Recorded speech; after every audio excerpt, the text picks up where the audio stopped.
जय श्री राम।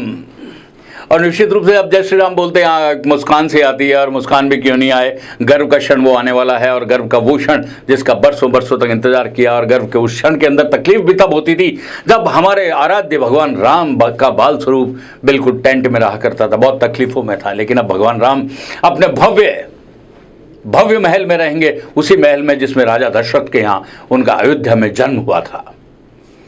अब देखिए 70 एकड़ के अंदर भगवान राम का अयोध्या में मंदिर बन रहा है, भव्य मंदिर बन रहा है, जिसका 70% एरिया तो बिल्कुल तरीके से ग्रीनरी के लिए छोड़ दिया गया, खुला छोड़ दिया गया है। और उसके अंदर जिस तरीके का उपवन लगाया जाएगा, ठीक वैसा ही उपवन जैसे राजा दशरथ के समय अयोध्या में उपवन था। वही फलों के पेड़ होंगे, वही फूलों की बगिया होगी, चारों तरफ महक ही महक होगी। और जिस राम मंदिर की आप बात कर रहे हैं, उसके अंदर 14 जो दरवाजे होंगे वो स्वर्ण जड़ित होंगे। टोटल मिला के कुल 44 दरवाजे होंगे।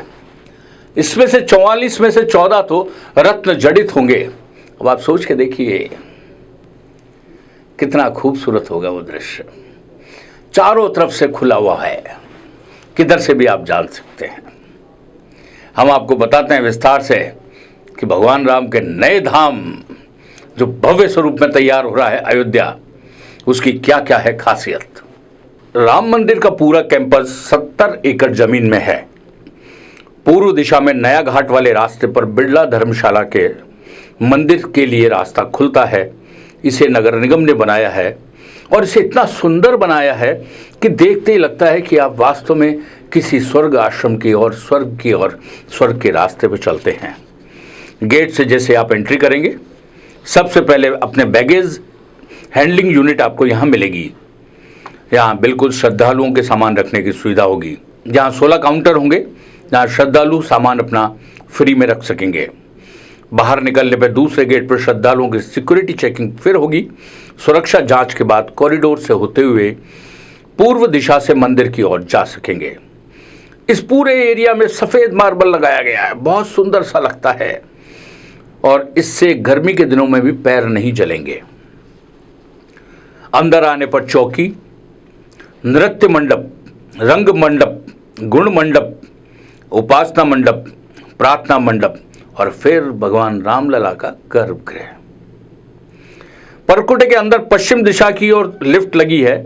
दिव्यांग और बुजुर्ग इसका उपयोग कर सकेंगे, और परकुटे का रास्ता 14 फुट चौड़ा है। दर्शन करने के बाद श्रद्धालु दक्षिण द्वार से बाहर निकलेंगे। यहाँ 7 मंदिर होंगे। इनमें सप्त ऋषियों में 5 ऋषियों के साथ निषाद राज और शबरी माता का मंदिर भी होगा। मंदिर में दक्षिण के बाद दक्षिण दिशा की ओर जब आगे निकलेंगे तो कुबेर टीला होगा, जो मंदिर के बाकी एरिया से थोड़ा ऊंचाई पर होगा।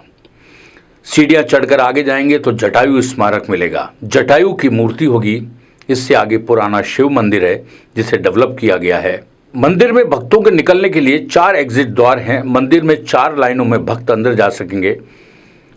वे दर्शन करके बाईं तरफ निकलेंगे, जबकि वीआईपी एंट्रेंस के लिए अलग गेट होगा। भीड़ को संभालने के लिए कुल 44 दरवाजे हैं। इनमें से ग्राउंड फ्लोर पर 14 दरवाजे मंदिर के अंदर आने के लिए हैं। इन पर सोने की परत चढ़ी हुई है। 4 दरवाजे सीढ़ियों के नीचे हैं, ये लकड़ी से बने हैं, और 12 दरवाजे फर्स्ट फ्लोर पर हैं। राम मंदिर का निर्माण नागर शैली में हो रहा है। गुजरात, राजस्थान, उत्तर प्रदेश और मध्य प्रदेश में नागर शैली बहुत लोकप्रिय है। वैसर शैली ओडिशा में प्रचलित है। दक्षिण में द्रविड़ शैली का इस्तेमाल किया जाता है। मंदिर के लिए राजस्थान के बंसी पहाड़पुर से आए पत्थर शुरुआत में राम मंदिर से 30 से 40% काम पूरा कर चुके थे। इस पत्थर में नक्काशी बहुत अच्छी लगती है, इसलिए उस समय यही पत्थर चुना गया। राम मंदिर का गर्भगृह अष्टकोण की डिजाइन में है। किसी मंदिर में अष्टकोणीय गर्भगृह कम ही मिलता है। विष्णु जी की आकृति अष्टकोणीय है, और मंदिर का शिखर भी उसी आकृति में बना हुआ है। यह दुनिया का पहला ऐसा मंदिर है जिसे बनाने से पहले 3D स्ट्रक्चर एनालिसिस किया गया है। आज तक किसी भी मंदिर या किसी भी पत्थर की संरचना का इस तरह से एनालिसिस नहीं किया गया है। राम मंदिर का स्ट्रक्चर एनालिसिस 2500 साल का है, यानी 2500 साल तक भूकंप जैसी आपदाओं से भी इस मंदिर को कुछ नहीं हो सकता है। राम मंदिर की भव्यता को देख के आप अंदाजा लगा सकते हैं कि किस तरीके से राम मंदिर भव्य बन रहा है, किस तरीके से सोच के साथ में सारी चीजें शामिल हुई है, क्या प्लान वे के साथ में मंदिर को निर्माण किया जा रहा है, ताकि सनातन का जो विश्वास, सनातन की जो आस्था, सनातन का जो एक प्रतिबिंब उनमें देखा जाता है, इसलिए उसकी आस्था को बरकरार रखने के लिए सारे काम किए गए हैं।